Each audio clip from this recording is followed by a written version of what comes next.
Let me ask you a question. When you think about someone who's had a stroke, what is the first thing that you think of?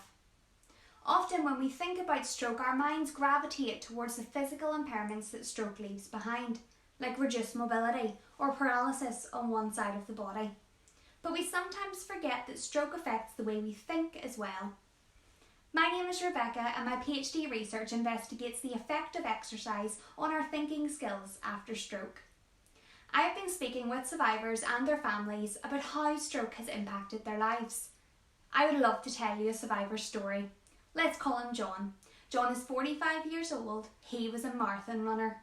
John also works for a large accounting firm, and working with numbers and solving problems would once have been part of his daily routine. But recently John had a stroke, which turned his life upside down.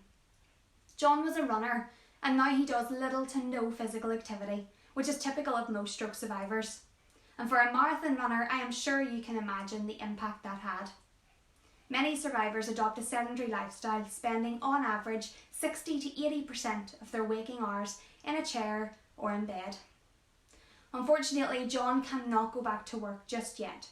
Focusing on a task and solving problems is just not as straightforward as it was before. And right now, over 80% of survivors are living with a cognitive impairment, and many will not return to work, and some survivors will be moved to a long-term care facility. So how do we treat cognitive impairment? The most common methods used are cognitive training, psychological interventions such as relaxation or mindfulness, or behavioural strategies such as writing down lists. But at this moment, there is no gold standard evidence-based treatment for cognitive impairment. But the good news is that there is evidence that exercise can improve cognition after stroke. Through searching literature, we know that exercise improves attention, memory, and the ability to juggle multiple tasks successfully. So we know that exercise improves cognition, but what we don't know is what the best type, intensity, or duration of exercise is the most effective for improving cognition after stroke. And currently, there is no solid evidence base to fully answer these questions. So as a team, we are now working with survivors, their families, and physiotherapists to develop an exercise program where I will test survivors' cognition at different time points.